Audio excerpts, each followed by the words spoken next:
Desde el universo hasta tus pies. El suelo es el secreto de la vida en la Tierra. Descubramos juntos el suelo y más allá. Hola, ¿qué tal? Muy buenos días a todas y a todos los que nos están viendo el día de hoy. Bienvenidos a este su canal, El Suelo y Más Allá. Uy, qué miedo. El día de hoy tenemos como invitada a la doctora Ángela Piedad Caro Borrero. ¿De dónde es, Ángela? Cuéntenos, porque su acento no se me hace nada mexicano. ¿De Bueno, dónde nos yo visita? soy mexicana, pero no nací en México, Ah, nací en ok. Colombia y vivo en México desde que tengo 19 años. 19 años. Sí, Bueno, pues bienvenida. Primero que gracias. nada, muchísimas gracias por aceptar la invitación a ser entrevistada. Y pues vamos a presentarla de manera inicial para saber quién es Ángela, qué hace Ángela, dónde trabaja Ángela y sobre todo qué investigaciones hace aquí en México Ángela. Hoy nos acompaña la doctora Ángela Piedad Caro Borrero, que es profesora e investigadora de la Facultad de Ciencias de la UNAM, cuyo trabajo se centra principalmente en la ecología de sistemas acuáticos continentales, particularmente en el estudio de las diatomeas, las comunidades ribereñas y otros microorganismos asociados a ríos y arroyos. Su investigación pues busca comprender cómo la biodiversidad microscópica, esa a la que nadie voltea a ver, pero que existe y que juega un papel importante en las comunidades, pues responden a los cambios ambientales y cómo es que se estructuran estas comunidades acuáticas y qué papel juegan como un bioindicador de la calidad pues, del agua y también del medio ambiente. Es importante también reconocer su labor porque es una de las pocas personas que yo conozco dentro de la Facultad de Ciencias que se dedican al estudio de las diatomeas y a estos microorganismos pues microscópicos, fascinantes, pero también nos permiten entender la conexión que existe entre el agua, el suelo y los ecosistemas ribereños, sobre todo en términos de su conservación y de su calidad. Entonces, hoy vamos a platicar con Ángela y Ángela, siempre nos gusta hacer una dinámica inicial con todos los entrevistados y esta dinámica consiste en lo siguiente. Yo te voy a dar una palabra y tú me vas a decir qué tan importante lo consideras dentro de tu campo de investigación o qué es lo primero que se te viene, se te remonta a la mente Espero que se me venga algo. cuando escuchas esas palabras, ¿no? Okay. Son Bueno, te voy a relacionadas. decir una cosa antes. Yo no estudio diatomeas, estudio cianobacterias. Cianobacterias, bueno. Sí, para que Cianobacterias. todos nuestros invitados sepan que son las cianobacterias. Son muy bonitas las diatomeas, pero las que me gustan son las cianos. Ok. Pero dentro de tus investigaciones has trabajado, has colaborado con gente que trabaja Sí, en el laboratorio ¿verdad? donde estoy ya hay gente que trabaja con diatomeas como indicadores y también son súper buenos indicadores. Al fin de cuentas son un grupo más de algas, pero mi expertise está más relacionado con las cianobacterias. Bueno, Sí. pues vamos a hablar de Sí. cianobacterias, de microorganismos, de agua. Entonces, a ver, va la primera, pues, primer conjunto de palabras, ¿va? Va. ¿Qué tan importante o qué se te viene a la mente cuando escuchas una gota de agua de lluvia? Pues se me viene a la mente el inicio de todo, del ciclo, ¿no? O sea, el inicio o el final del ciclo del agua, ¿no? Entonces Okay. lo relaciono mucho con el ciclo del agua. Un biofilm en una roca. Uy, las algas, las que te hacen caer cuando vas al río. Las que te dicen, las que te azotan. Las que te azotan. Un nutriente. El fósforo y el nitrógeno. El fósforo y el nitrógeno. ¿Por qué no? Una raíz cerca del río. Uy, pues los equisetos. Los equisetos. Un grano de arena. Uy, pues un hogar, porque en los intersticios de los granos de arena viven también mis macroinvertebrados, que también les tengo mucho cariño porque trabajo con ellos. Okay. Las larvas de macroinvertebrados. Las larvas. Una bacteria. Una comunidad. Son increíbles, son sorprendentes, hacen muchas cosas y por eso me gustan tanto las cianobacterias. Los microorganismos del suelo. Pues se me viene a la mente siempre la parte de ciclaje de nutrientes. Sí, Ciclaje de es lo nutrientes. que siempre, con lo que siempre los relaciono. Microalgas. Pues yo creo que con mis cianosferas, con estas como microecosistemas que están en un funcionamiento equilibrado y que le dan al ecosistema una función muy importante. Agua. Pues mi lugar favorito, Donde mi puedo nadar. sitio donde puedo estudiar, donde puedo es como todo y todo a la vez, ¿no? O sea, como bueno, siempre que vas al campo el sonido del agua te genera mucha tranquilidad, pero también es el indicador de que estás cerca de tu sitio de muestreo y que ahí están tus organismos y la conexión entre lo que haces y la naturaleza, ¿no? Ok, muy bien, Caro. Pues vamos a empezar con la entrevista. Sale. A ver, yo tengo muchísimas inquietudes, pero la primera y que es con la que siempre abro esta jornada de entrevistas es, yo te presenté y a lo mejor no te presenté tan bien y no te di como las credenciales que requerías, pero cuéntanos, aquí a la audiencia diles, ¿quién es Ángela Caro Borrero? Bueno, yo creo que independientemente de las credenciales académicas, yo soy una persona muy disciplinada y una persona que, como dicen en mi casa, por donde meto la cabeza, saco el cuerpo. Entonces, creo que tengo como muy claras algunas metas y siempre estoy trabajando para llegar a ellas. Entonces, en mi caso, creo que me definen dos palabras que me acompañan en muchos aspectos de mi vida, que son la perseverancia y la disciplina. Y creo que eso ha sido parte de lo que no solo me ha hecho conseguir lo que he conseguido hasta ahora en términos de, como dices tú, de credenciales, Claro. sino que yo creo que es algo que me ha estructurado mucho en términos de la personalidad como ser humano y como Ángela solamente, ¿no? Claro. Bueno, pues, Ángela, yo sé que ser científico en México es difícil, ¿no? Ahora, ser científica, mujer, Sí. y comenzar desde abajo a tejer todo ese conocimiento y todas esas credenciales que después te van a acreditar como una investigadora. ¿Qué tanto te ha costado? ¿Qué representa para ti ser investigadora mexicana?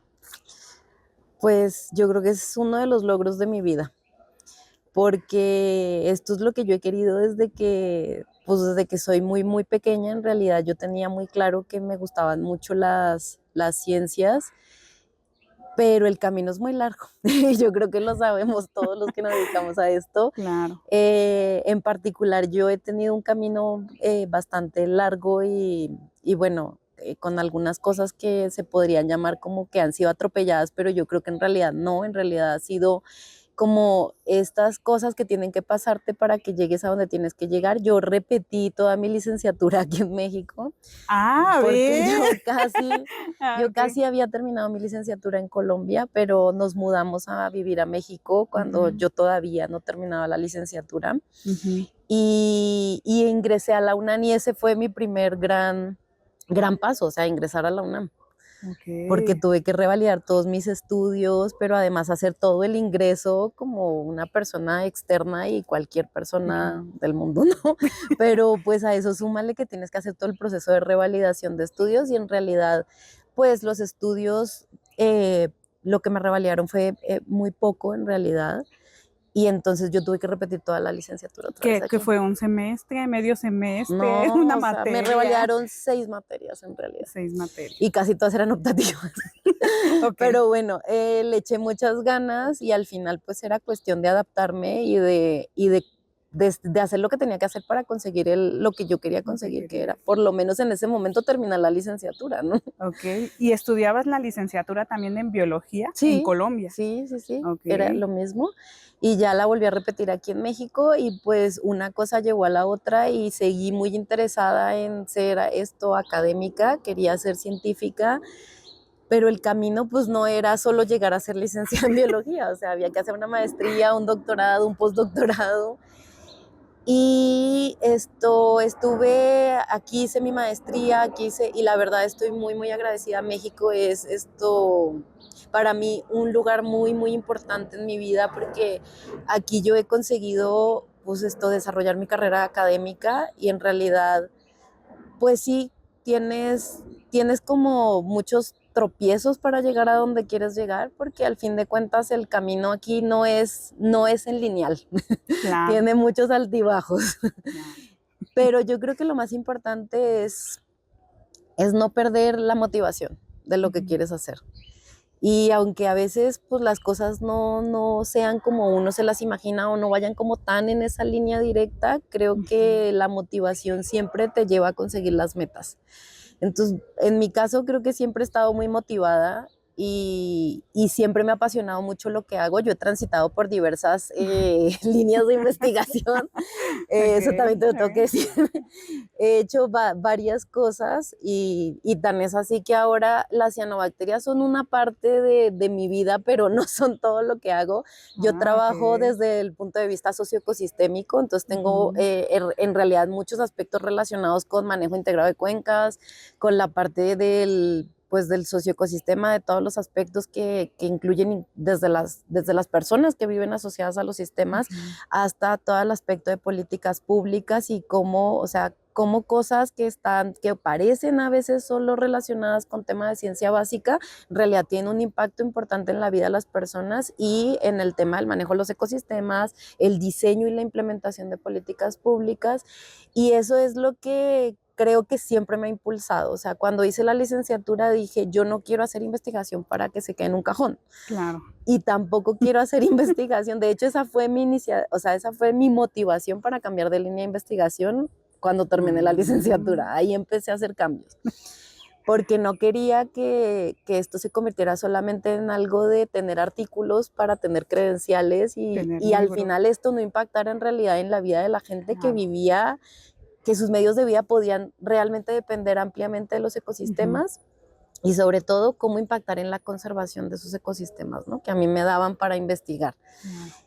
Y te voy a decir una cosa, mi primera oportunidad de hacer algo en términos de estar contratada en un trabajo más formal no fue en realidad con una plaza dentro de la UNAM, sino fue haciendo una investigación a nivel nacional para la CONAFOR, pero la CONAFOR contrató Mm, al Programa Universitario de Medio Ambiente, ujú, al ujú. PUMA, Al PUM. Ujú. al antiguo PUMA, Sí. imagínate.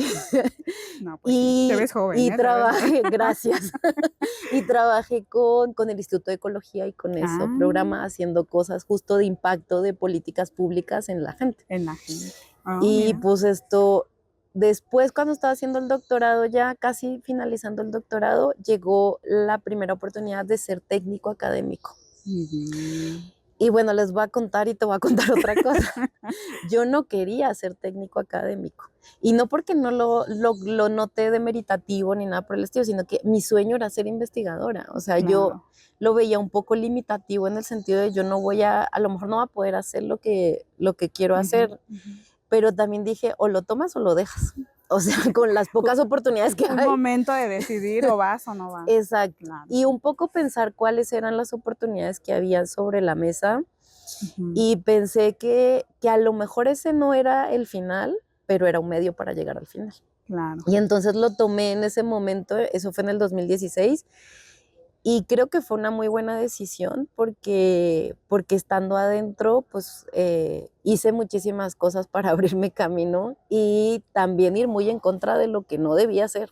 O sea, de Ok. que los técnicos no publican, los técnicos Ujú, no se encargan de ujú. proyectos, o sea, como no hacer cosas que no te corresponden porque tú eres técnico, ¿no? Claro. Pero Bueno, eso está muy arraigado, ¿no? exacto, Todavía es así como de, exacto. a Y ver, ¿tú eres eso, técnico? exacto, tú eres técnico, tú, ¿por qué Ujú. estás haciendo esto, no?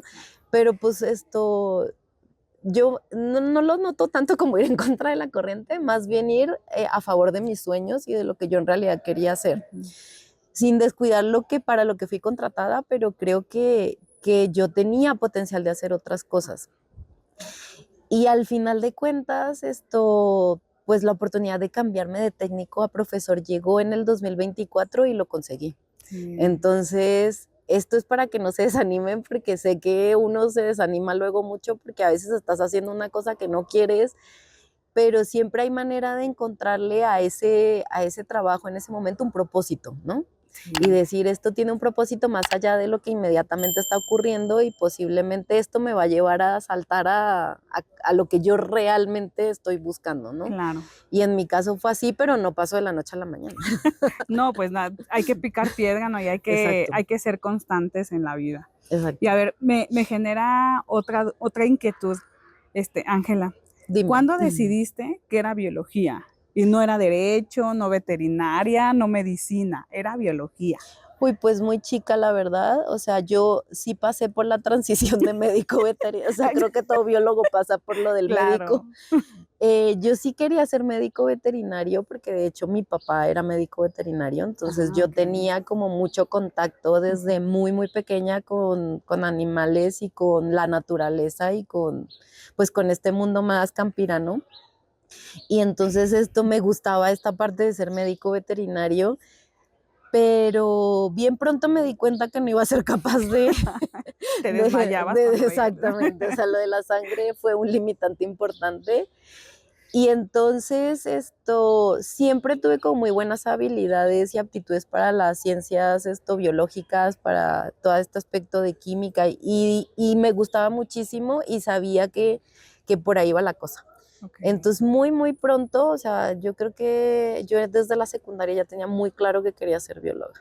perfecto. No, pues sí, qué bueno. Sí, Y bueno, una vez que entraste a la carrera de biología, tiene que haber una especialidad, ¿no? sí. Tiene uno que decidir si se va hacia la biología molecular, hacia la ecología. ¿Tú hacia dónde decidiste irte? ¿Qué querías hacer cuando terminaste la carrera, aparte de comerte el mundo y de querer, pues sí, trabajar en lo que más te gustaba, que era la investigación? Pues mira, yo trabajé durante la licenciatura con indicadores, o sea, desde siempre he trabajado con Con indicadores, indicadores. Ok. pero yo trabajé con indicadores marinos. Ah, Entonces yo trabajé, bueno, en una cuenca al fin de cuentas, ¿eh? No ajá. nos confundamos, era cuenca al fin de cuentas.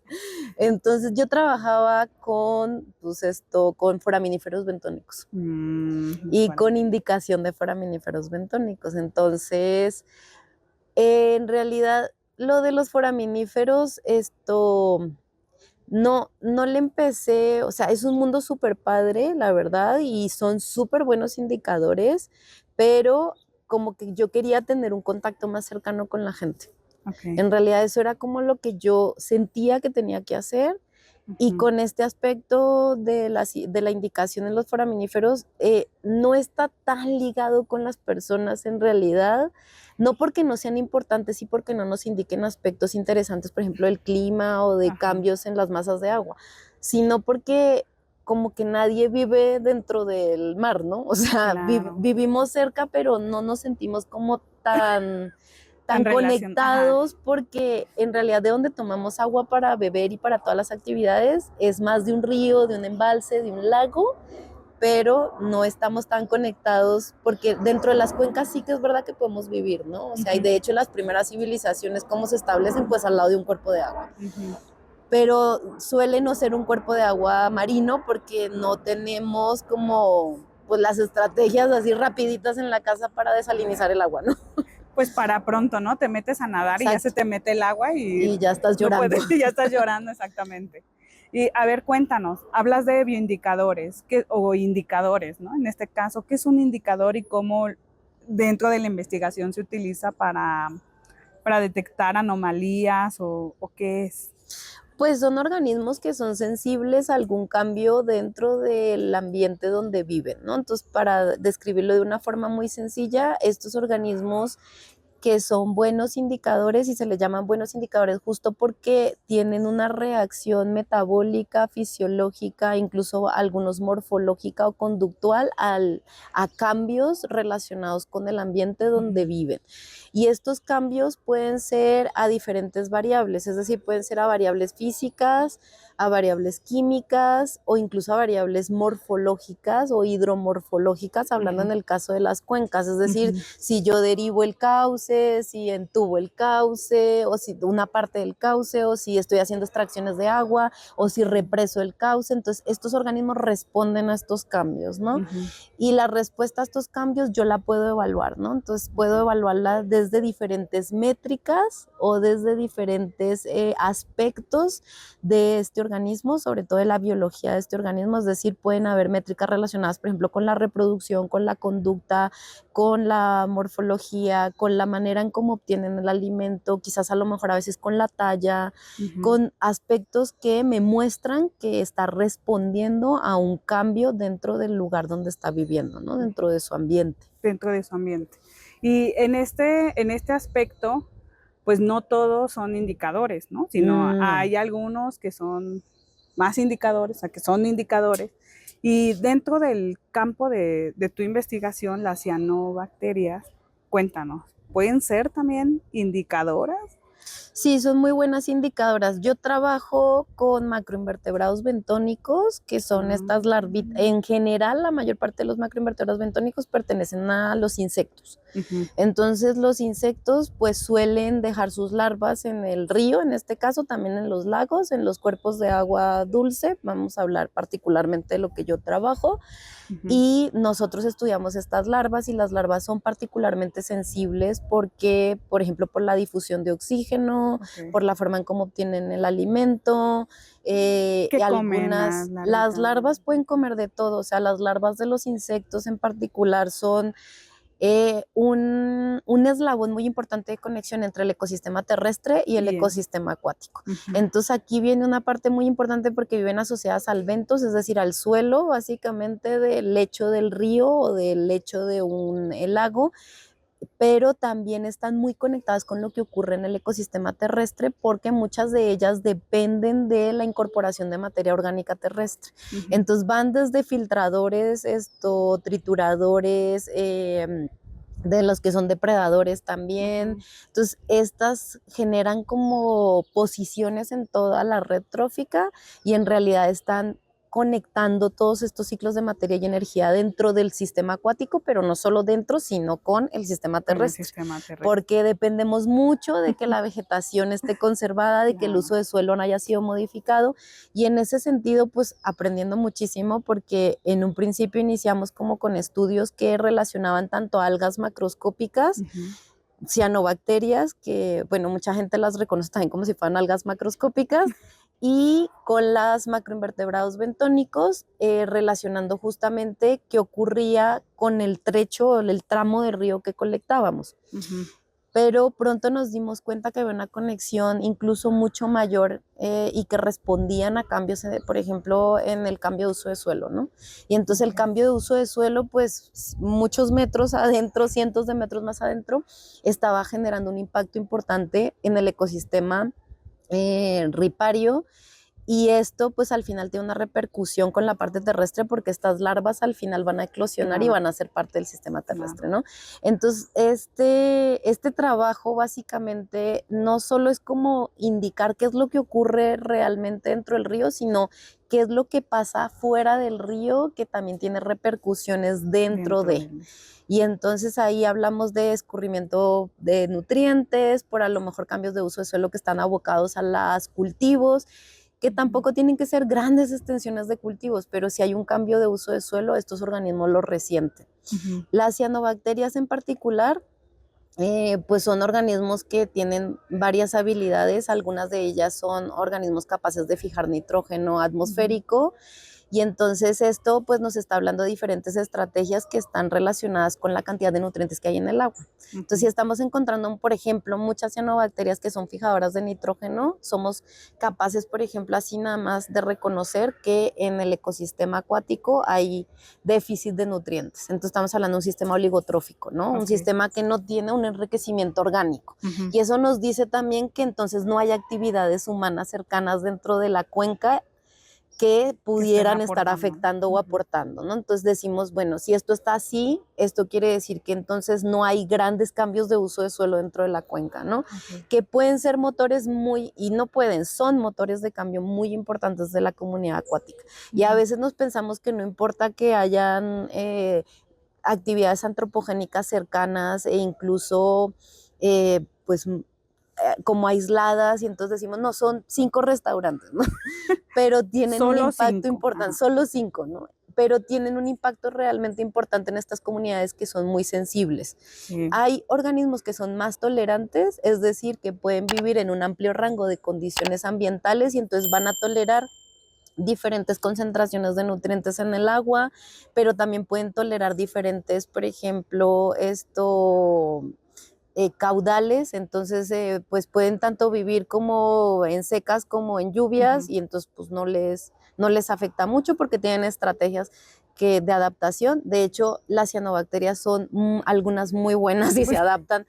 Tienen un mucílago que las recubre, que las hace especialmente resistentes a condiciones duras en Ujú. términos ambientales y entonces las podemos encontrar en secas o en salpicaderos que tienen con un poco de humedad, ellas ya pueden vivir allí, ¿no? Pero encontramos algunas otras que son mucho más sensibles y entonces pues nos hablan de aquí pasó algo con el caudal, ¿no? Aquí se Claro. mermó la cantidad de agua. Y el agua en realidad no solo responde a condiciones de si llueve o no llueve, ¿no? A veces pensamos, no, pues si llueve debe haber muchísima agua, pero no, en realidad responde a muchos más aspectos que están involucrados justamente en cómo el agua circula dentro de una Ujú, cuenca, ¿no? ujú, Y ujú. uno de ellos es, por ejemplo, si hay cambio de uso de suelo, La si tenemos vegetación, ¿no? el tipo de Ajá, vegetación que claro. sea nativa, pero si tenemos, por ejemplo, estructuras como las tinas ciegas, que son muy promovidas dentro de estos programas de empleo temporal para que puedan infiltrar más agua, pero a Ujú. veces resultan nocivas en ciertas Contraproducentes, cantidades. ¿no? Como los agrovoltaicos, se vuelven moda Exactamente, y de repente afectas otras cosas que no pensabas, ¿no? exactamente, Fíjate que es muy bonito, Ángela, porque hablas de ese binomio que en la ciencia nunca se separa, ¿no? Agua y exacto, suelo. exacto. Lo que ocurre en el suelo, en el sistema terrestre, pues afecta el sistema acuático. Pero, por ejemplo, en el sistema terrestre nos hablas de las plantas y de los insectos que generalmente pueden verse, pero una cianobacteria no se ve. ¿Cómo se ve? ¿Cómo sabemos que dentro de ese sistema acuático estamos frente a cianobacterias? ¿Hay algo en el agua que nos dé esos indicios o no? Bueno, sí se ven. Pueden iniciar un crecimiento casi microscópico como los biofilms, pero las cianobacterias también hacen crecimientos macroscópicos y se pueden ver y la próxima vez que vayan a un río sean Chequenlo, chequenlo. curiosos y Ajá. chequenlo. Algunas que son las filamentosas pueden incluso pasar muy, muy desapercibidas porque suelen crecer sobre sustrato tanto duro como blando, o sea, pueden Ok. crecer sobre los lodos y entonces son lo que a veces la gente nos dice, el río tiene lama, ¿no? Entonces Ah. esas lamas del río no las minimicen, que esas Ajá, lamas ya. pueden ser cianobacterias. Y estas cianobacterias a veces crecen en estos formatos filamentosos, entonces son como si fueran como pelitos, como pelucitas de colores en diferentes gamas verdosas, suelen ser como verde olivosas. Ujú. Entonces, échenle un ojito. Ahora sí ven como estos biofilms que tienen como más toques como verdos o amarillosos, esos ya son más diatomeas. Diatomeas. Y Ah, mira. Ok. algunas diatomeas hacen crecimientos más grandes que son ya muy visibles al ojo humano, pero otras son como estas babitas que Ajá. tocamos en las En las rocas rocas. y que solemos no reconocer en realidad como parte de un mini ecosistema, ¿no? De un Ujú. microecosistema. Pero las cianobacterias por lo general las podemos encontrar ya cuando superan esta etapa del biofilm como crecimientos macroscópicos y en realidad la arquitectura tridimensional de la cianobacteria es única en cada una de estos géneros y da como resultado algo que se conoce en la ciencia como cianósfera, que es un pequeño ecosistema a partir de la Me cianobacteria. ganaste la pregunta. De, por ejemplo, ¿no? O sea, si generas como esta heterogeneidad microambiental, Exacto. pues también pueden ser también como un hábitat para otros microorganismos, ¿no? ¿Y quiénes están ahí? Uy, hay un montón de gente. Hay muchísimas cosas ahí, o sea, pero impresionante, Impresionante. impresionante. Y entonces también es como esto de darte cuenta que siempre hay algo más grande que tú, ¿no? O sea, aunque se vea pequeño. Aunque se vea Y pequeño. entonces estas cianósferas tienen una cantidad de bacterias asociadas impresionantes y tienen en términos metabólicos funciones compartidas, ¿no?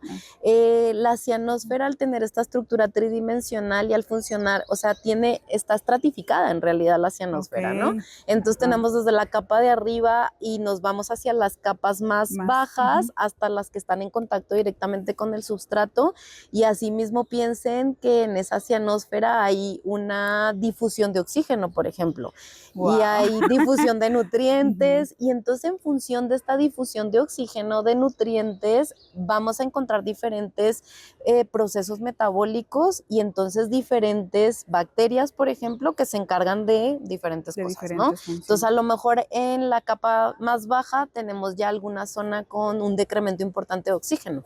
Entonces ahí a lo mejor encontramos anaerobias facultativas, ¿no?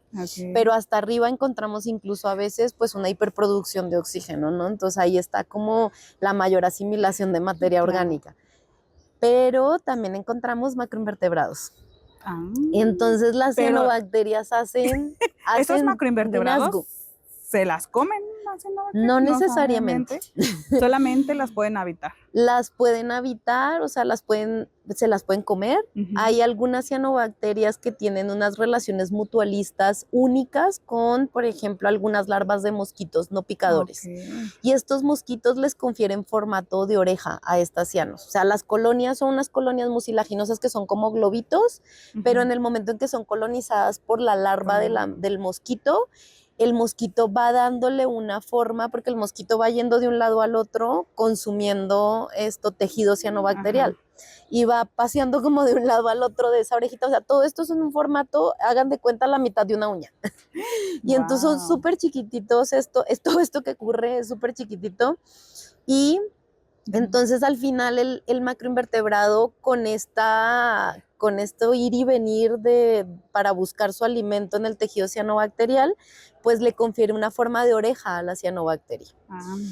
Y esta interacción es una interacción uno a uno, es una interacción mutualista y se ha reconocido que es una interacción benéfica tanto para el macroinvertebrado, por eso es mutualista, como para la cianobacteria, ya que pues bueno, este ramoneo del tejido cianobacterial induce como más crecimiento, más producción de tejido, y por otro lado, cuando eclosiona la larva, pues también funciona como un medio de dispersión para la cianobacteria y la colonización de otros sustratos en otro punto del río, ¿no? Y al macroinvertebrado le sirve muchísimo porque el río es un ambiente difícil, es un ambiente duro en términos de, pónganse en el lugar de un microorganismo, de un organismo chiquito, a lo mejor del tamaño de una uña, y vivan pegados a una roca en un río. O sea, eso es difícil. Y además aliméntense, reproduzcanse, ¿no? Crezcan.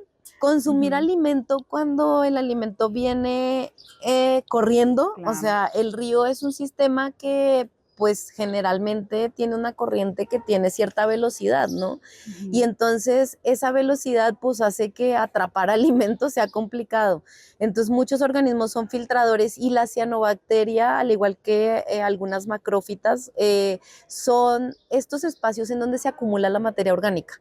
Entonces aquí pues hay comida para el que filtra, pero también para el que ramonea la cianobacteria, pero también para el que se alimenta de la depredación, porque estos espacios funcionan también como elementos tanto para esconderse del depredador como para esconderme y cazar. Claro. Entonces, pues en realidad son un microecosistema total, o sea, es como un mini bosquecito.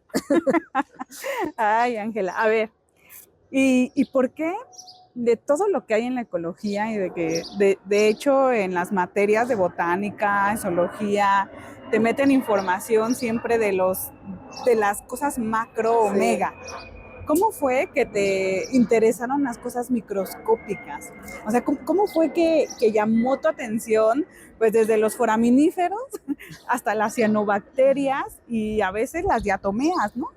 Pues mira, a veces llegas por oportunidades. O sea, yo hice mi servicio social con los foraminíferos y luego me parecieron impactantes, o sea, como verlos al microscopio, las formas que tenían, dije, wow, qué impacto todas las formas que tienen. Y me parecían hermosísimos. Son bellos los y la verdad es que me podía, o sea, sacándolos de la arena te pasas horas. Eso es un trabajo de paciencia muy importante. Pero también, como, no sé, a mí me relajaba un montón porque era como estar viendo formas y formas nuevas y me parecían increíbles. Entonces, sí es cansado, pero también como que me gustaba el trabajo, o sea, me relajaba muchísimo y además luego saber que te decían cosas, ¿no? Claro. O sea, que tenían una historia que contar. Siendo tan chiquititos, te tenían que contar una historia. Y luego te digo como, yo nunca tuve claro que quería trabajar con cianobacterias, o sea, eso es una realidad. Ni tampoco nunca me imaginé que iba a llegar a trabajar tan a fondo con cianobacterias. Pero los hallazgos y la vida te van llevando por esos caminos que a lo mejor uno nunca se imagina y creo que aquí está muy implícita la curiosidad. Okay. Entonces yo empecé a tener muchísima curiosidad porque empecé a ver que los macroinvertebrados, que eran los que me gustaban más, los insectos, se relacionaban muy cercanamente con las algas y entonces yo empecé a estudiar a todas las algas, o sea, no solo a las cianobacterias, sino cómo ellos usaban a todo el resto de las algas. Porque, o sea, les voy a contar una cosa espectacular, pero es que muchos macroinvertebrados construyen su refugio de tejido algal, pero lo tejen. O sea, como del alga van sacando hilo, o sea. Como la abuelita cuando te teje tu ropita. Son tejedores fenomenales. Pero tienen estructuras para sí, tejer. Claro, o sea, exactamente, tienen con sus patitas van tejiendo y van cortando, además tienen estructuras bucales para ir cortando las algas y con este tejido algal se construyen una casa. Entonces, pues, o sea, espectacular, ¿no? Lo que le sigue, cómo se construye una casa con las algas y cómo, o sea, hacen hilo algal. Entonces, me parecían increíbles. Además, las casas son estructuras geniales porque tienen, o sea, se ve una construcción matemática y una construcción como muy geométrica de la casa. Entonces, eso ya me llamaba muchísimo la atención.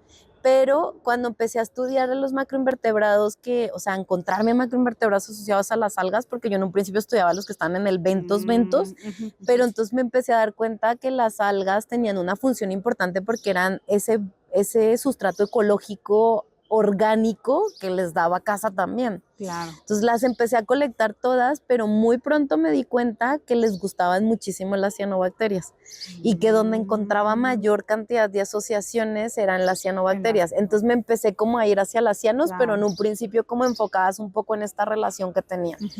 Luego ya nos empezamos a enamorar por diferentes aspectos. Uno de ellos es que las cianobacterias producen toxinas. Y eso me encantó.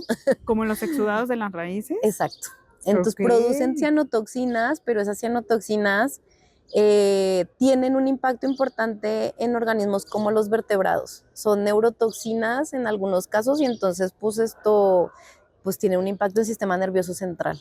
Wow. Y otras, hay hepatotoxinas y como su nombre lo indica, tienen un impacto en el sistema hepático, pero también son precursoras de tumores, o sea, de cáncer.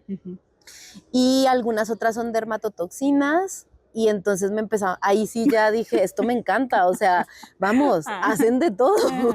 Pues y además producen toxinas, qué cosa más fascinante. Y entonces me encantó y quería yo saber por qué eran tóxicas, o sea, qué las impulsaba a producir las toxinas, porque claramente no eran para nosotros las toxinas, ¿no? Claro. Y entonces habían muchos artículos que decían pues que la producción de toxinas era para limitar herbivoría, pero yo estaba viendo que vivían súper contentas con los macroinvertebrados y yo decía, pues a los macroinvertebrados parece que no les hacen nada, o sea, esto es una relación que tiene que tener algún componente evolutivo porque los macroinvertebrados logran sortear este aspecto de toxicidad y entonces no sabíamos muy bien cómo estaba toda la historia aquí esto es una historia de crimen, pero no sabíamos muy bien y entonces me empezó a gustar un montón, o sea, pero estaba así ahora quiero saber qué es lo que pasa.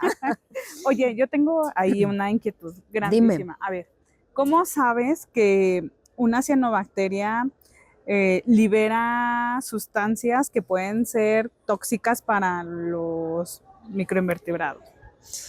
Pues a ver, eso no se sabe, es que eso es lo genial, que son, además de que tienen, o sea, tienen armas letales, pues son muy buenas ocultando la letalidad, porque dentro de una misma, o sea, dentro de una, puedes tener organismos de la misma especie, pero dos cepas, una produce y otra no.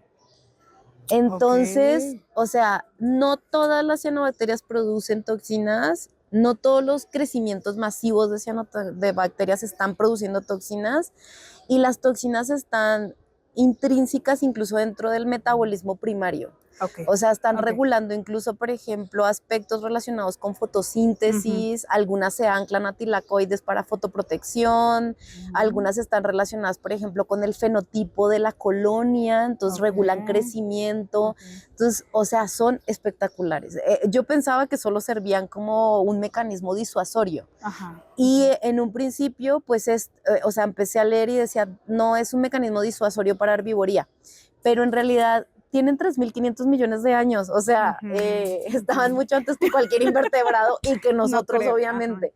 Entonces yo decía, pues esto tiene que ir por otro lado. Claro. Y entonces también algunos investigadores empezaron hace muy poco, como en el 2019 más o menos, a pensar y a que dentro de esa cianósfera habían virus que infectaban cianobacterias, ¿no? Cianófagos. Y entonces la competencia era con otros microorganismos. Entonces el elemento disuasorio era como un espectro mucho más amplio y a lo mejor fuera de nuestro entendimiento completamente, ¿no? Y entonces me empezó a interesar muchísimo. Dije, ¿pero cómo? O sea, ¿quién vive con las cianobacterias que tienen que producir esto tan letal? Exactamente. Y entonces empezamos a hacer estudios de la cianósfera y entonces nos metimos a todo el cuento de, pues, de metagenómica. Entonces hacer secuenciación masiva y a ver quiénes viven con ellas. O sea, en un principio empezamos a caracterizarlas solo a ellas, pero no, a simple vista no podemos saber si son tóxicas o no en realidad. Hay que hacer un screening más amplio, hay diferentes pruebas para saber si producen o no, pero una cosa es, por ejemplo, hacer una prueba para saber si tienen los genes que codifican para las toxinas, pero tener los genes no implica que los expreses. Entonces, a veces sí tienen los genes, pero no necesariamente están produciendo toxinas. Entonces, para saber si producen toxinas hay que hacer otro tipo de pruebas, por ejemplo, pruebas químicas como el HPLC, una cromatografía líquida, para poder reconocer justo esta huella química de la sustancia de la cianotoxina que esté presente, es decir, la está produciendo. Claro. Y lo más espectacular es que, claro, yo decía, no pueden tampoco ser un mecanismo disuasorio para invertebrados y vertebrados porque la mayor fracción es intracelular. Entonces no las liberan. Claro. Hay una fracción súper chiquita extracelular, ¿no? están internas, son intracelulares, entonces claro, tienen muchas funciones metabólicas, pero también son intracelulares, entonces debía de haber un proceso o debe haber un proceso de señalización que está a nivel de microorganismos, bacteriano e incluso también relacionado con los virus, ¿no? Entonces esto me pareció espectacular, me siguen pareciendo espectaculares. Oye, ¿y estas cianotoxinas son utilizadas también para padecimientos humanos o no se ha experimentado ese campo de la cianofarmacología, no sé cómo se le llame? A ver, las cianobacterias tienen compuestos que pueden ser usados y yo creo que alguna vez a lo mejor alguno de nuestros espectadores habrá probado o ha escuchado de alguien que pruebe la espirulina, ¿no? O sea, la espirulina.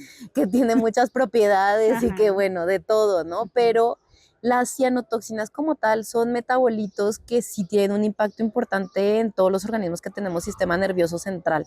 Entonces, yo sé que se han estudiado mucho, por ejemplo, las conotoxinas en algunos caracoles y que sí tienen un impacto farmacológico, pero creo que el campo de las cianobacterias está todavía en mucho desarrollo. Entonces, yo creo que ahí hay varios aspectos importantes que pueden ser estudiados. O sea, sí, ahorita hay estudios, por ejemplo, sobre la modulación de expresión cancerígena, porque el consumo, por ejemplo, de las hepatotoxinas en cantidades crónicas, es decir, como que uno se va tomando el agüita con la cianotoxina y a los 10 años resulta que tiene cáncer, ¿no?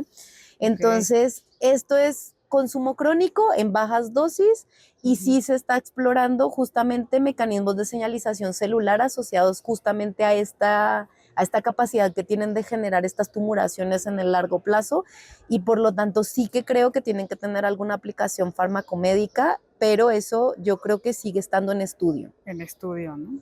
Es que no sé si te da la impresión, pero por ejemplo, muchos de los microorganismos que se ha comprobado tienen o liberan algún tipo de exudados, por ejemplo, ¿no? Las plantas o incluso la espirulina o incluso un uso etnozoológico de alguna parte de un animal, pues necesita un proceso para que pueda ser validado científicamente y luego entonces echar a andar pilotos y después que eso Sí, sea comprobado y pues salga, ¿no? A la sí, venta o al uso de los seres humanos. Y pues es un proceso muy complejo que lleva muchísimo tiempo y que así es. muy poco se invierte porque pues son microorganismos, ¿no? Y para generar miles de millones o colonias enteras de microorganismos, pues se requieren condiciones y lugares pues muy, Ujú. muy particulares, ¿no?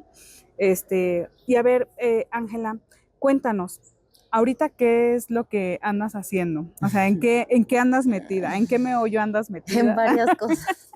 y sí, qué es lo que estás haciendo principalmente en la línea de investigación que desarrollas.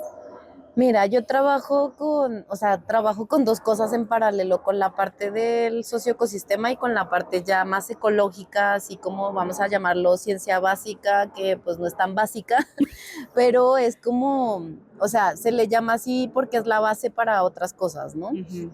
Entonces, en ese sentido, trabajamos ahorita con la determinación de cómo están compuestas las cianósferas. Entonces, Ok. ahorita ya ya seguimos como otro nivel más, entonces ya tenemos como determinado, o sea, cuáles son las bacterias que se relacionan en mayor medida con las cianobacterias, ¿no? Ujú. Y qué función metabólica tienen, pero para esto pues no solo vale con que tengas estos fragmentos secuenciados de secuenciación masiva de metagenética, sino que también estamos haciendo secuenciaciones masivas del genoma completo para Ujú. poder determinar función genómica y eso traducirlo también en una función ecosistémica, ¿no? Ok. Porque pues todos estos organismos tienen una función a nivel genoma, pero esta función pues juega un rol importante dentro de estos pequeños ecosistemas que son las cianósferas. Entonces, estamos trabajando con esto y estamos trabajando obviamente tratando de tener como un patrón Ujú. de cuáles son estas situaciones que propician el mayor crecimiento de estas cianobacterias y dónde estamos Ujú. encontrando los crecimientos tóxicos. Ok. Y esto es súper importante porque en muchas comunidades en México, comunidades rurales, el agua no llega como nos llega a nuestras casas, que pues a veces es tan en automático abrir la llave y decir viene por un tubo, abro la llave, sale el agua, sino que hay otra realidad de miles de millones de personas Sí, que es la de recoger el agua directo. directamente del cuerpo de agua que habitan, pero este cuerpo de agua pues lo comparten también con otros organismos de cría que pues esto van a abrevar al río, ¿no? Ujú. Y a Ujú. veces abrevando en el río, pues pisamos los tapetes cianobacteriales y generamos la liberación de las toxinas. Y esto Ok. se convierte en un riesgo para las personas que viven en estos lugares y que no tienen un saneamiento de agua Ya. para el consumo y Ujú. uso humano. Entonces, ese es el primer gran riesgo que hemos nosotros tratado de abordar, cómo detectar estos patrones de dónde aparecen y crecen de manera masiva estos crecimientos. De hecho, en sistemas como los lagos hay nombre para estas floraciones masivas. Se Nombres. llaman blooms Ah, de ok. crecimientos cianobacteriales Ujú. y Las nosotros Bloom. le propusimos recientemente un nombre para los crecimientos bentónicos, para los que están pegados al Al sustrato porque no sustrato. existía y en realidad la investigación en ríos es muy, muy limitada. Claro. Yo creo que pues esto somos uno de los grupos y ahora sí sin el ánimo del ego ni nada, pero somos uno de los primeros grupos en estudiar muy a fondo la producción de toxinas en México en tapetes bentónicos de ríos, porque la mayor parte están concentrados en lagos y esto es porque mucha de la investigación se hace en Europa. Y esa investigación responde a la mayor parte de los cuerpos de agua que ellos tienen, que son embalses y Mm. lagos, y de Ujú. los cuales Ujú. depende su consumo de agua. Claro. Entonces, en este caso, pues uno también se enfoca a estudiar pues las necesidades de su propio país. Y Ujú. en este caso, pues para nosotros es súper importante eso y afortunadamente en la normativa mexicana que se reguló o se modificó hace poco en materia de agua para uso y consumo humano, se incluyeron las microcistinas recientemente en el 2022, pero no están incluidas, por ejemplo, las anatoxinas, que son neurotoxinas y que también las hemos detectado en cuerpos de agua. Y esto es importante no solo porque consumas el agua para tu casa, porque a veces uno dice, ay no, pues a mí me llega a mi casa el tubo y ya está saneado. Y es importante tomar en cuenta que las toxinas con plantas de tratamiento pasan tan tranquilamente. Sí. Entonces son elementos químicos que no suelen ser detectados por las plantas de agua y que pues no es que aquí no hayan ni se hayan detectado, ya se han detectado en la presa de Los Berros, que es una de las presas que está en el sistema de Valle de Bravo, que nos da agua pues a esta zona metropolitana y a la de Toluca. Entonces sí son muy importantes, es muy importante, y una parte de la labor del laboratorio donde estoy es que justamente tengamos y generemos como esta conciencia de que son muy importantes y que se tienen que incluir dentro de la normativa del agua, no una, sino la mayoría de ellas. Hay muchos, o sea, de las microcistinas, que son las hepatotoxinas, hay muchos diversos congéneres, como primas de eso.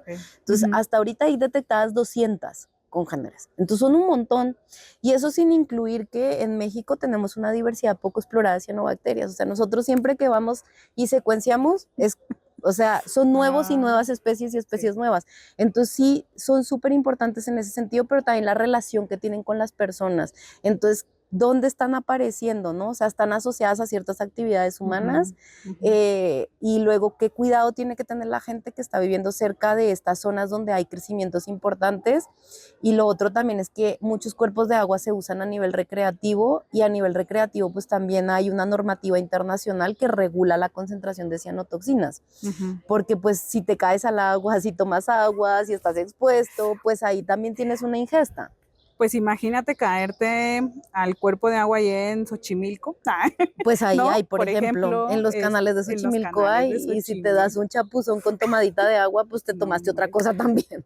Entonces, eso es lo que estamos haciendo ahorita, pero también trabajamos con aspectos más relacionados con, pues, con el manejo de las cuencas en general.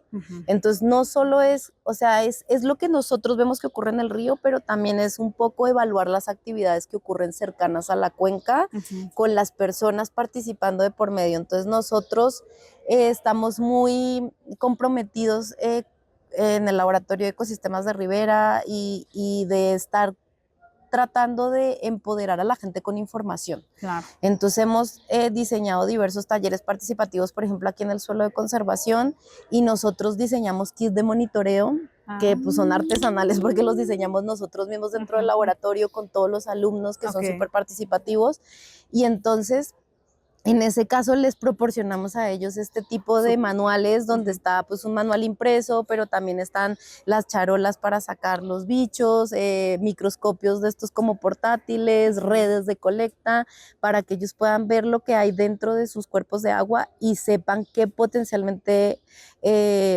daño o afectación hay que está indicando la presencia de estos organismos, y sepan que ellos también son responsables de algunas de las actividades, ¿no? Entonces, si yo tengo un truchero, si yo tengo baños que no funcionan muy bien, si además tengo mi restaurante que desagua al río, entonces hay una serie de actividades que hacemos también en torno a la investigación fuera del agua, pero que está relacionada con el agua y con la gente sobre todo. Sí. Y esto va, más bien a esto va mi siguiente pregunta, Caro. ¿Qué tan importante consideras tú, uno, la docencia, y dos, la divulgación de la ciencia para que el conocimiento sea universal y no sea ni endogámico ni monopolizado como mucha gente a veces piensa, ¿no? Porque en realidad muchas de las investigaciones que se hacen, deja tú de la Facultad de Ciencias, en todas las facultades, en toda la UNAM, muy poco sale allá afuera y es traducido a un lenguaje pues menos técnico, que la gente pueda, o más bien con el que la gente pueda familiarizarse y comprender qué es lo que está ocurriendo en su entorno, ¿no? Porque muchas veces lo saben, lo conocen porque ellos viven ahí, están ahí y notan cambios, pero esos cambios pues tienen también una explicación, como dices tú, de ir enlazando eslabón por eslabón hasta completar la cadena y decir, mira, este es el panorama completo. Claro. Pues mira, lo primero es que yo creo que desde la docencia puedes ir como generando esta conciencia de hacia dónde va y para qué genero información. O sea, la información tiene que tener un impacto importante en términos sociales. ¿Y cuál es nuestra obligación como investigadores? Pues traducir esa información para que esa información sea capaz de ser asimilada por la mayor cantidad de gente posible. Ahora, con esto no me refiero a que no seamos capaces de entender las cosas, Claro. sino que simplemente a veces nos hablan en unos términos tan técnicos que o sea, yo te puedo decir que fuera de mi espacio de expertise, pues claro, si a mí me hablan en una terminología muy técnica de cualquier otra área, Claro. pues me quedo como que no estoy onda? entendiendo nada, ¿no? Entonces lo primero también es justamente aprender a reconocer que todos los sitios que nosotros estudiamos tienen una conexión importante con las personas. Básicamente ahorita podemos reconocer que no existen sitios libres de presencia humana y que la presencia humana por lo tanto se convierte en un impacto que puede ser positivo, pero también en algunos casos es negativo, ¿no? Y entonces a partir de esa conciencia de que podemos ser agentes de cambio positivos, creo que la docencia tiene una labor súper importante.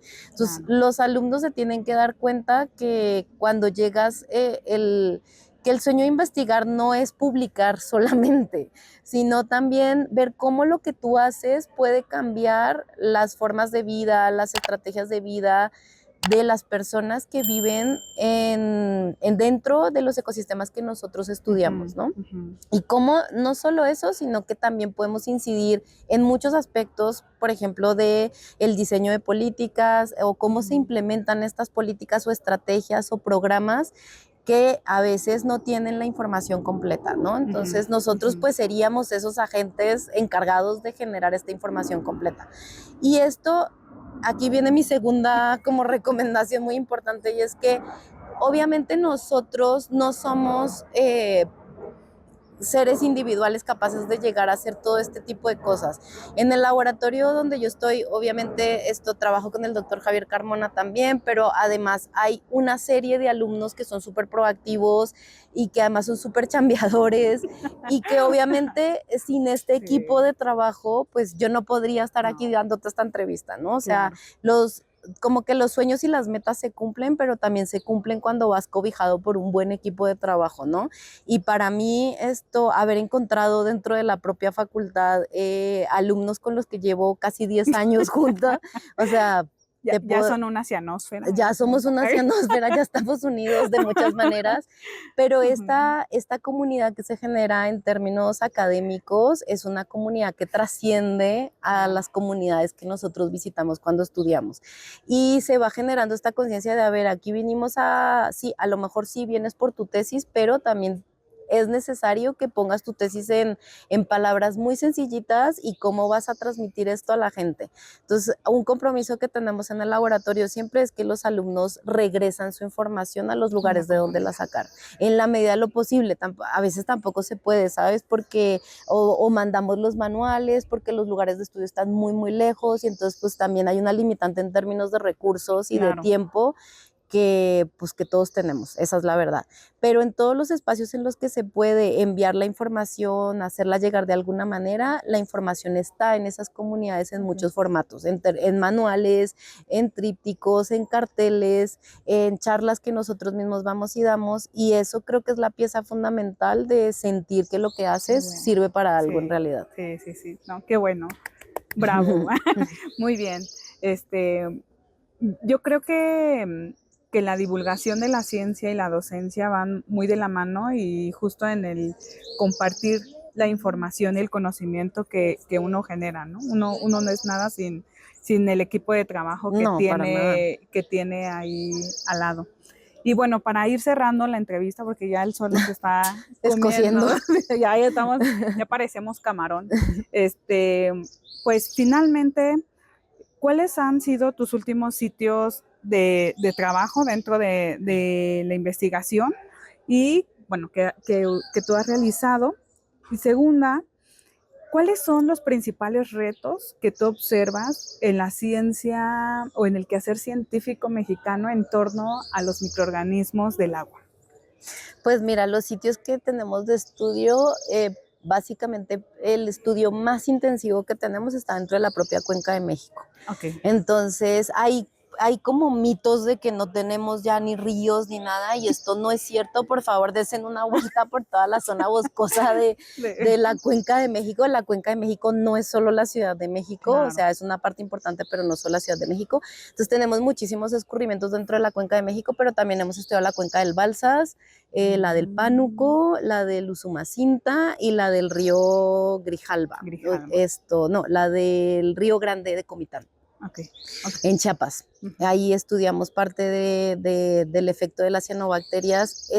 Ahí no es tanto el efecto de las cianobacterias, es el efecto del cambio de uso de suelo en un área natural protegida y cómo esto ha repercutido en los crecimientos masivos de cianobacterias en los lagos, pero dentro de un área protegida, igual que aquí dentro del suelo de conservación, que también es área protegida, ¿no? Y esos básicamente son los sitios de estudio que tenemos ahorita. Recientemente incursionamos para ir a buscar sitios por Veracruz, por la zona que está más pegadita a Puebla, que es donde podemos encontrar más ríos de montaña, porque en particular nosotros nos dedicamos a ríos de alta montaña. Okay. Entonces, esos son como nuestros ríos favoritos y son los que estudiamos. Y ahí es donde tenemos mayor incidencia, pues tanto con las personas como con el propio ecosistema. Y la otra pregunta era, ¿qué retos hay en la investigación? Pues en realidad creo que uno de los mayores retos es hacer comunidad académica. O sea, hay muchas personas que trabajan con cosas que luego son parecidas o que te pueden ayudar, porque el mundo de las cianobacterias, como ves, involucra muchos aspectos. O sea, la parte de las toxinas es algo meramente químico. Entonces, en realidad hay como que buscar alianzas académicas también para poder tener un estudio más integral. O sea, aspectos, yo puedo llegar hasta una parte, pero no puedo ampliar mucho más mi conocimiento si no tengo colaboración de otros colegas. Claro. Entonces, eso es lo que en realidad hemos hecho, o sea, como tratar de ampliar nuestra red de colaboración con más colegas que hacen cosas parecidas o que manejan diferentes técnicas, y entonces así ir como justamente abriendo el estudio, y eso nos permite ir justamente descubriendo más cosas que seguramente por sí solos no tendríamos esa capacidad, nada más la capacidad técnica, la capacidad de los aparatos, que muchos son muy caros y que pues uno no tiene de dónde comprarse toda esa cantidad de aparatos, ¿no? Ni tampoco como la experticia para manejarlos. Claro. Entonces, aquí una cosa que es importante es que, aunque tienes muchas limitaciones, porque las cianobacterias son un mundo con un abanico muy amplio de oportunidades y desde diferentes aspectos que las puedes estudiar, pues no somos especialistas en todos esos aspectos. Claro. El doctorado es algo que te fija mucho en una cosa, ¿no? Entonces, pues yo creo que el mayor reto es justo ese, ¿no? Tratar de conectar porque sí hay mucha gente que hace cosas súper interesantes, pero a lo mejor no estamos conectados, no tenemos esas redes, a veces te conoces con la gente por pura casualidad porque caíste a lo mejor en un examen con esas personas o en un tutorial. Pero justo creo que esta parte de la colaboración de la ciencia, que a veces no se da, que no siempre la tenemos muy a flor de piel por diferentes razones, pero la colaboración creo que es un punto súper importante en los avances científicos. Claro. Porque tú tienes una cosa, yo tengo otra, y ya si juntamos nuestras capacidades, pero nuestros aparatos y nuestras técnicas, eso ya es otra cosa más grande. Claro. Entonces yo creo que ahí es donde hay que apuntalar más, ¿no? Hacer comunidad. Exactamente, ¿no? hacer más comunidad. Más comunidad en la ciencia, y pues también dejar un poquito los egos, ¿no? Porque a veces es duro.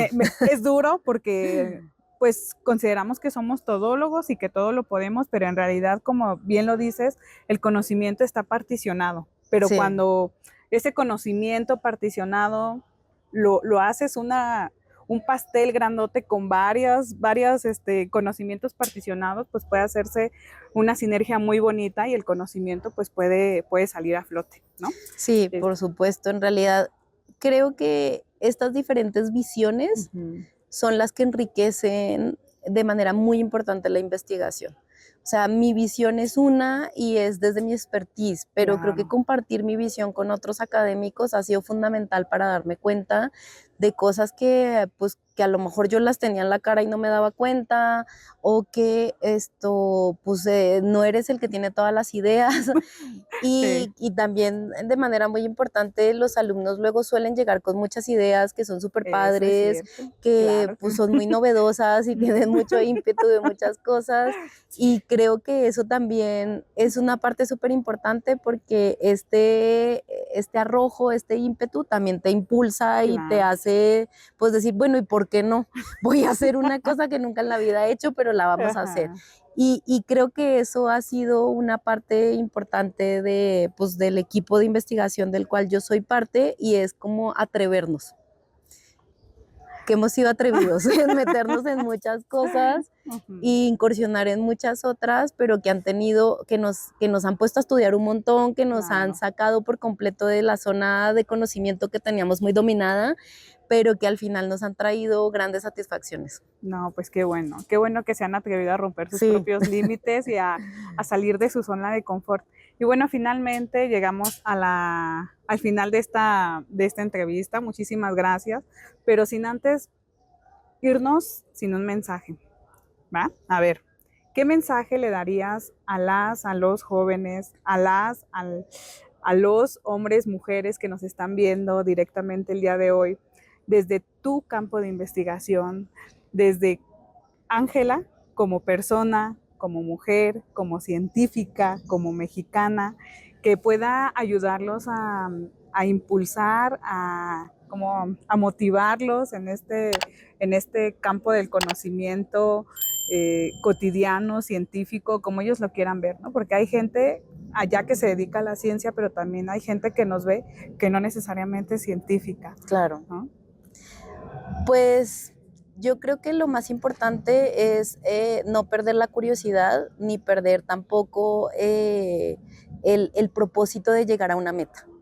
Y por todo lo que yo he pasado y por toda la experiencia que tengo, sea poca o sea mucha, les puedo decir que no hay que perder el propósito que tenemos. O sea, hay que saber llegar y que el camino no siempre es ese que nos imaginamos, pero que distintas formas pueden llevarnos al mismo sitio. Entonces, creo que yo les dije al inicio que para mí la perseverancia y cómo mantener el propósito claro, aunque a veces pues no fuera realmente el camino tan claro, pero si mantienes esa motivación por la cual quieres llegar a conseguir ese propósito, yo creo que eso nos hace un poco imparables. Y entonces es lo que nos da la fuerza para conseguir lo que queremos.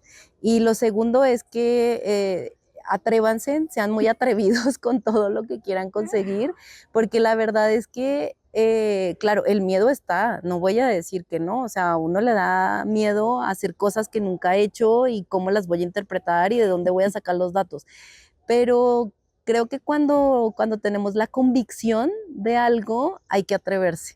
Y si en el camino están bien acompañados, no les dé miedo atreverse, que la compañía seguro los va a hacer llegar esto muy lejos. Así que no pierdan las ganas ni el propósito y mucho menos la motivación, porque sí se puede llegar y aunque a veces nos retrasemos un poquito o nos desviemos otro poquito, se llega. Los caminos de la vida, dicen, no Exacto. son como uno esperaba, pero al final de cuentas te llevan al lugar correcto. Sí, Aunque uno a veces se pregunta y se cuestiona el por qué de esta manera, pero cuando ya está en el punto dice, valió la pena, sí, ¿no? yo creo que las cosas cuando las haces justo desde la motivación y yo siempre digo una cosa, si te dedicas a lo que te apasiona, encuentras tu lugar en el mundo. La pasión, claro que sí, Exacto. la pasión. Pues bueno, condúzcanse con pasión en la vida, atrévanse, no tengan miedo, vivan la vida al máximo. Uno a veces se arrepiente ya cuando tiene ciertos añitos, entonces no hay que llegar a ese momento de los arrepentimientos y hay que dar paso a las nuevas experiencias. Y bueno, pues muchísimas gracias, Ángela, muchísimas Gracias. gracias por compartirnos un mucho de lo que sabes, un mucho de lo que has logrado y sobre todo, pues te agradezco porque eres parte de las pocas científicas mexicanas que se han atrevido también a compartir su experiencia y sobre todo, pues desde, bueno, considerando tus limitaciones, pero también los grandes logros que has obtenido en tu corta vida, porque no te voy a preguntar la edad, ¿verdad? Pero te ves muy joven y creo que todavía hay un camino de investigaciones de cianobacterias y de Sí, yo también lo cianoesferas creo. ahí muy prometedor. Y bueno, pues a ustedes los que nos ven, muchísimas gracias también por su tiempo, por llegar a este punto de la entrevista. Si les gustó, les encantó la entrevista, recuerden darle like, compartir y hacer que esta comunidad del suelo más allá crezca. Y recuerden que ciencia y naturaleza desde el suelo hacia un futuro. Nos vemos. Bye.